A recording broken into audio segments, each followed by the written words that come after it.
दोस्तों, स्वागत है आपका एडवांस इंजीनियरिंग क्लासेस की हमारे इस डिजिटल प्लेटफॉर्म पर। दोस्तों, अब इससे पहले हमने देखा था पिछले लेक्चरों में, पिछले वीडियो में पार्ट 1 के बारे में।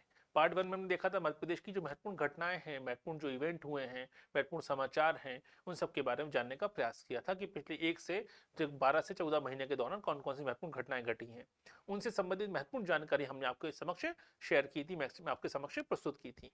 उसी चरण को आगे बढ़ाते हुए, उसी सीरीज को आगे बढ़ाते हुए हम पहुंच गए हैं पार्ट 2 पर कि भाई 14 महीनों में 12 से 14 महीनों के दौरान मध्य प्रदेश में करंट में और कौन कौन सी घटनाएं घटी हैं और कौन कौन से स्थान चर्चा में रहे हैं और कौन कौन से समाचारों की जानकारी आपको होनी चाहिए।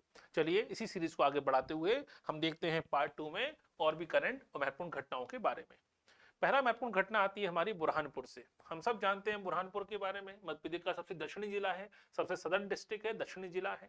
अब बुरहानपुर से क्वेश्चन क्या आ सकता है, देखिए हर घर जल, हम सब जानते हैं नलों के माध्यम से, पाइपलाइन के माध्यम से सभी जलों तक स्वच्छ पेयजल उपलब्ध कराने के लिए भारत सरकार ने कार्यक्रम शुरू किया। इसका नाम क्या है? हर घर जल। तो हर घर जल कार्यक्रम जो शुरू किया गया है, प्रारंभ किया गया है, इस कार्यक्रम को जो हम क्रियान्वयन देखें, इस कार्यक्रम का जब इम्प्लीमेंटेशन देखते हैं हम, इस मामले में पूरे भारत में सबसे तेजी से काम कहां पे हुआ, किस जिले ने 100% सभी लोगों तक हर घर नलों के जरिए स्वच्छ पेयजल उपलब्ध कराने का लक्ष्य प्राप्त किया है? वह है बुरहानपुर। यही कारण है क्वेश्चन पूछा जा रहा है, याद रखिएगा कि हर घर में नल शुद्ध जल उपलब्ध कराने वाला जो गौरव उपलब्धि हासिल करी, अचीवमेंट हासिल किया, वो कौन सा है?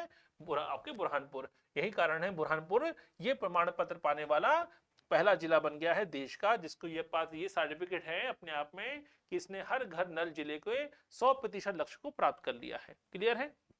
तो भारत में जो लक्ष्य शुरू किया गया था, कार्यक्रम शुरू किया गया था हर घर जल, इसको हम लोग कहते हैं अटल जल योजना भी कहते हैं। याद रखिएगा, अटल जल कार्यक्रम चल रहा, उसी का एक भाग है अपने आप में हर घर जल अभियान। इस अभियान के तहत 100% घरों तक ये लक्ष्य प्राप्त करने वाला भारत का पहला जिला, मध्य प्रदेश का नहीं, मध्य भारत का पहला जिला कौन सा बन गया है? बुरहानपुर। इसलिए बुरहानपुर चर्चा में है, यहाँ से क्वेश्चन आ सकते हैं। क्लियर है यहाँ तक? चलिए आगे बढ़ते हैं। अगला देखते हैं महत्वपूर्ण जो है मंडल के बोल। अगला चर्चा में जो खबर चर्चा में रही है मध्य प्रदेश में इन 14 महीनों में, वो है मंडल के बोल। अब ये मंडल के बोल है क्या? याद रखिए, मंडला के बोल, मंडला मतलब कहां पर है? मध्य डिस्ट्रिक्ट है। याद रखिएगा, एक पुरस्कार होता है राष्ट्रीय फिल्म महोत्सव, फिल्म पुरस्कार होता है, नेशनल फिल्म अवार्ड मिलता है, नेशनल अवार्ड कहते हैं इसको हम लोग राष्ट्रीय फिल्म समारोह के पुरस्कार होता है जो राष्ट्रपति के हाथों दिया जाता है। याद रखिएगा, हम देखें ये पुरस्कार चर्चा में है क्यों? मंडला के बोल या मंडल के बोल के लिए। तो राष्ट्रीय फिल्म पुरस्कार जो मिले 2020 के पुरस्कारों में, ठीक है, मंडल के बोल नाम की जो डॉक्यूमेंट्री फिल्म है अपने आप में, जो मध्य प्रदेश की संस्कृति, मध्य प्रदेश की आदिवासी संस्कृति को दर्शाती है, मध्य प्रदेश की गौरवशाली संस्कृति को दर्शाती है, इस फिल्म को चुना गया है। 13 राज्यों ने इसमें भाग लिया था, लेकिन चुना गया मध्य प्रदेश की फिल्म को, जो बैगा जनजाति के, बैगा आदिवासी जीवन को प्रदर्शित करती है, उनके ग्रामीण परिवेश को प्रदर्शित करती है, बैगा जनजाति की गौरवपूर्ण संस्कृति को प्रदर्शित करने वाली डॉक्यूमेंट्री फिल्म है, जिसके डायरेक्टर कौन है? राजेंद्र जंगले। कौन है? आपके राजेंद्र जंगले इसके डायरेक्टर हैं। इस फिल्म को चुना गया है मध्य प्रदेश में, याद रखिए, राष्ट्रीय फिल्म आपके पुरस्कार के लिए 2022 के तहत। ठीक है, नाम क्या है? मंडला के बोल या मंडल के बोल। क्लियर है? यहां से क्वेश्चन आ सकता है। अगला क्वेश्चन देखें हम वित्तीय समावेशन सूचकांक रिपोर्ट। यह सूचकांक रिपोर्ट जो है मध्य प्रदेश सरकार में, याद रखिएगा, शुरू हुई है। ये नया सूचकांक है अपने आप में। आपने इससे पहले कई सारे इंडेक्स देखे होंगे, ठीक है, याद रखिएगा। सूचकांक क्या होते हैं, इंडेक्स क्या होते हैं? हमारी कंडीशन को बताते हैं। जैसे आपने सुना होगा ह्यूमन डेवलपमेंट इंडेक्स SDI, आपने सुना होगा multi dimensional poverty index MPI। ऐसे कई सारे इंडेक्स होते हैं, हंगर इंडेक्स होता है, याद रखिएगा। ऐसे कई सारे इंडेक्स होते हैं। ऐसा ही एक इंडेक्स मध्य प्रदेश में बनाया गया है, जिसका नाम क्या है? जिसका नाम है वित्तीय समावेशन सूचकांक रिपोर्ट। ये सूचकांक रिपोर्ट कौन तैयार करेगा? ये इंडेक्स बना कौन रहा है? ये इंडेक्स तैयार किया है, याद रखिए, अटल बिहारी वाजपेयी सुशासन एवं नीति विश्लेषण संस्थान ने। किसने बनाया ये इंडेक्स? ये इंडेक्स बनाया है अटल बिहारी वाजपेयी सुशासन और नीति विश्लेषण संस्थान ने ये इंडेक्स तैयार किया है। अगला क्वेश्चन बन सकता है, ये संस्थान का मुख्यालय है कहां पर? ये संस्थान है भोपाल में। कहां पर है अटल बिहारी सुशासन संस्थान? ये भोपाल में है। इस संस्थान ने इंडेक्स तैयार किया है, याद रखिएगा। इसका नाम ही क्या है? वित्तीय समावेशन सूचकांक रिपोर्ट। अब वित्तीय समावेशन, फाइनेंशियल इंक्लूजन, याद रखिए, इंडेक्स रिपोर्ट है। ये समावेशन का मतलब क्या होता है, इंक्लूजन का मतलब क्या होता है, फाइनेंशियल इंक्लूजन बोलते हैं हम लोग। याद रखिए ये इंडेक्स ये बताता है कि मध्य प्रदेश में कितने लोगों के खाते जनधन खाते खोले गए हैं, कितने लोगों को प्रधानमंत्री जो आपके बीमा योजना मिलती है, स्वास्थ्य बीमा योजना मिलती है, कितने लोगों को तक बीमा योजना का लाभ पहुंचा है, कितने लोगों तक जनधन खाते पहुंचे हैं, कितने लोगों तक टिकट ऋण लेने के लिए सक्षम हुए हैं। तो आर्थिक गतिविधियां समाज के निम्न तक कैसे तरीके से पहुंची हैं, समाज के कमजोर वर्ग तक को हमने कैसे बैंकिंग गतिविधियों से जोड़ा है, कैसे हमने बचत गतिविधियों से जोड़ा है, कैसे हमने उसको म्यूचुअल फंड से जोड़ा है, कैसे उसको हमने इंश्योरेंस एक्टिविटी बीमा गतिविधियों से जोड़ा है, यही कहलाता है वित्तीय समावेशन। यही बताने के लिए ये इंडेक्स बनाया गया है कि भाई प्रधानमंत्री जनधन खाते आधार कार्ड से जोड़े गए हैं कि नहीं जोड़े गए हैं, प्रधानमंत्री जनधन खातों में जो पैसा जमा कर रहे हैं कि नहीं जमा कर रहे हैं, महिलाओं को भाग उसमें उपलब्धि हासिल की है कि नहीं हासिल की है, ये सभी जानकारी प्राप्त करने के लिए इंडेक्स तैयार किया गया है ताकि वित्तीय समावेशन का स्तर मापा जा सके। क्लियर है कि भारत में भाई मध्य प्रदेश में कितने लोग रोजगार प्राप्त कर रहे हैं, कितने लोग स्वरोजगार के क्षेत्र में आ रहे हैं, यही तो कहलाता है वित्तीय समावेशन। जो सुविधाएं पहले जो फाइनेंशियल एक्टिविटी वित्तीय गतिविधियां ये बस समाज के उच्च तबके के हाथ में थी, वही बचत करता था, उसी के पास इंश्योरेंस सुविधा थी, उसी को आसानी से लोन मिल जाता था, उसके बैंक खाते होते थे, ठीक है, उसी को ओडी की सुविधा थी, सारी सुविधाएं उसी को मिल रही थी। यही सुविधाएं समाज के जब सब कमजोर वर्ग को मिलने लगती हैं, कमजोर वर्ग को भी मालूम होता है कि बचत कैसे की जाती है, कमजोर वर्ग को मालूम होता है कि खाता कैसे खोले जाते हैं, ट्रांजेक्शन कैसे किए जाते हैं, यही कहलाता है वित्तीय समावेशन। क्लियर है। इसी जानकारी को बनाने के लिए, इसी जानकारी का प्रसार समझने के लिए, मापने के लिए इंडेक्स तैयार किया गया है। तो आपसे क्वेश्चन बन सकता है इंडेक्स कौन तैयार करता है, ये महत्वपूर्ण क्वेश्चन बन सकता है, याद रखिएगा। चलिए अगला क्वेश्चन देखें। ठीक है, गिरदावरी कर सकते हैं भाई, फसलों की गिरदावरी मतलब जानकारी हासिल करना। अब यहां से सीखिए महत्वपूर्ण, मध्य प्रदेश सरकार ने क्या बनाया है, एमपी गवर्नमेंट में कार्यक्रम चलता है एमपी किसान ऐप। एमपी किसान ऐप जो डिजाइन की गई है, इसके माध्यम से सारी जानकारी प्राप्त कर सकते हैं कौन, आपके किसान।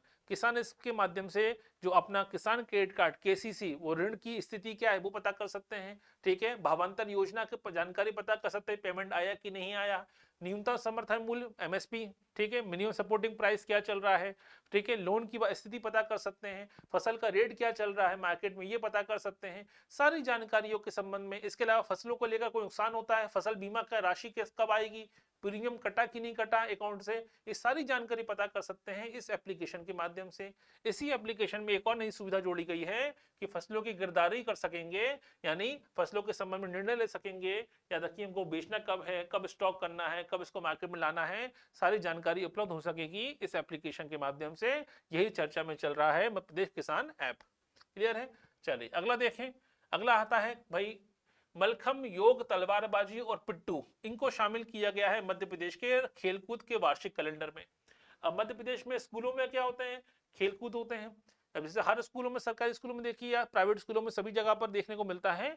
लेकिन हम अगर बात करें कि मध्य प्रदेश के सभी स्कूलों में स्पोर्ट्स का पीरियड भी अनिवार्य होता है, और स्पोर्ट्स के पीरियड को अनिवार्य करने वाला भारत का पहला राज्य भी मध्य प्रदेश ही था, याद रखिएगा। तो स्पोर्ट्स का पीरियड होता है। ऐसे ही क्या होता है, इंटर स्कूल गेम होते हैं, एक जिले के स्कूल के बच्चे दूसरे जिले के स्कूल के बच्चों से खेलने जाते हैं, प्रतियोगिताएं होती हैं। इन्हीं जो खेल चलता है, ये स्पोर्ट्स कैलेंडर होता है साल का पूरा स्कूलों में, याद रखिए मध्य प्रदेश सरकार के सरकारी स्कूलों में इसे कहते हैं वार्षिक कैलेंडर। इसमें कई सारे खेल होते हैं, फुटबॉल भी होता है, वॉलीबॉल भी है, बास्केटबॉल भी है, चेस भी है, कैरम है, सब कुछ होता है। इन्हीं जो सूची है खेलों की, स्पोर्ट्स की जो लिस्ट है, इसी स्पोर्ट्स की लिस्ट में 4 और खेलों को शामिल कर लिया गया है। ये कौन कौन से खेल हैं, मलखंब है, योग है, तलवारबाजी है और पिट्टू है। क्लियर है। यहाँ पे महत्वपूर्ण जानकारी, यहाँ से क्वेश्चन बन सकता है, मलखंब हमारा क्या है, मलखंब हमारा आपके स्टेट स्पोर्ट्स है, राजकीय खेल है मलखंब। और मलखंब एकेडमी कहां पर है, मलखंब एकेडमी है उज्जैन में। ये भी क्वेश्चन बन सकता है कि भाई मलखंब एकेडमी कहां पर है, ये भी तो क्वेश्चन बन गया। तो स्पोर्ट्स वाला क्वेश्चन का करंट का क्वेश्चन भी आ सकता है, और एक बेसिक क्वेश्चन भी आ सकता है कि मलखंब एकेडमी कहां पर है, यह है उज्जैन में। और मलखंब की शुरुआत भी कहां से हुई थी, उज्जैन से हुई थी, याद रखिएगा। क्लियर है। तो ऐसे क्वेश्चन भी आने की संभावना ज्यादा होती है कि 4 नए खेल कौन कौन से शामिल किए गए हैं। तो 4 नए खेल कौन से हैं, पिट्टू है, तलवारबाजी है, इसके अलावा मलखंब है और योग है। क्लियर है। यहां से क्वेश्चन आने की संभावना बन जाती है। चलिए अगला देखें, हाथी उत्सव।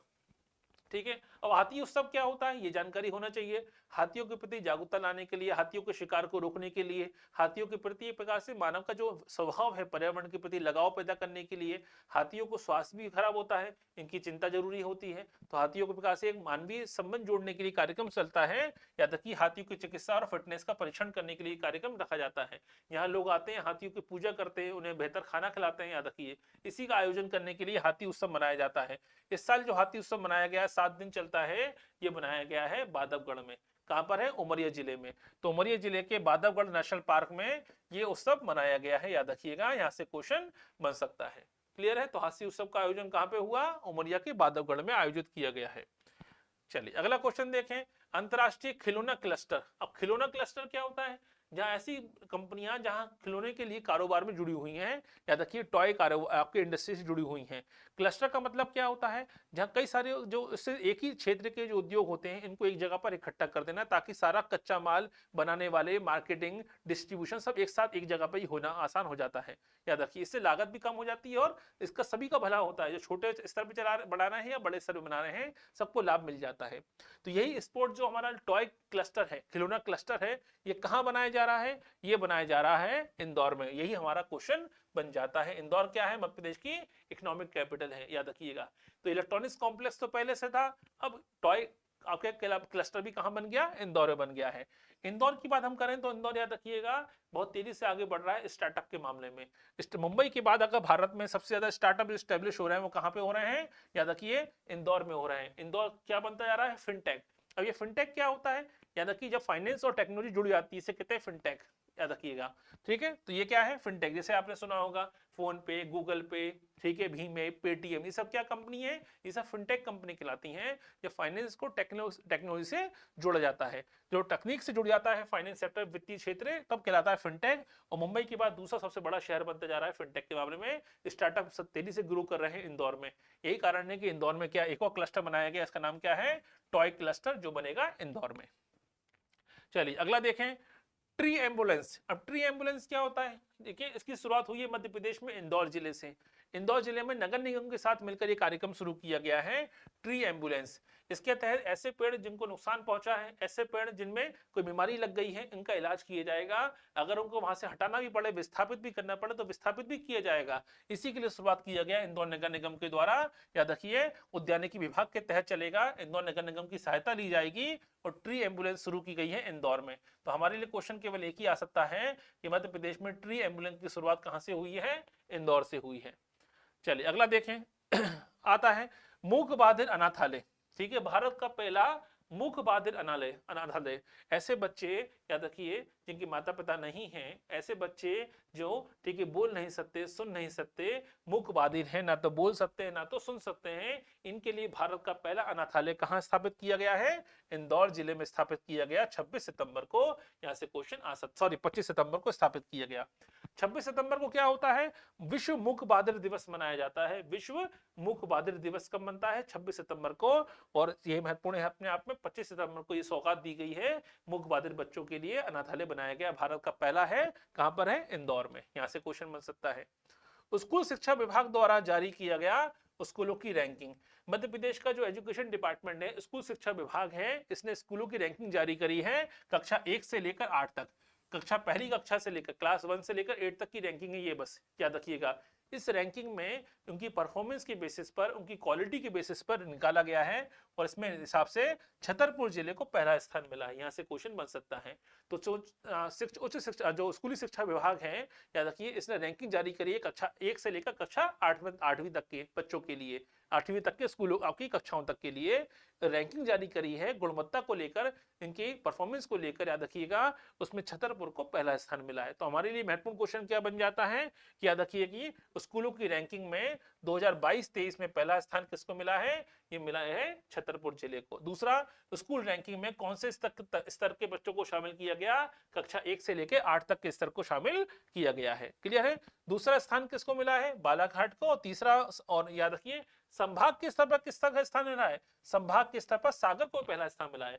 तो जिला स्तर पर क्वेश्चन पूछेंगे तो किसको आंसर मिला? आंसर आएगा छतरपुर। दूसरा किसको मिला? बालाघाट। लेकिन संभाग के स्तर पे क्वेश्चन पूछेंगे तो आंसर क्या आएगा? सागर। यहां से क्वेश्चन पूछा जा सकता है।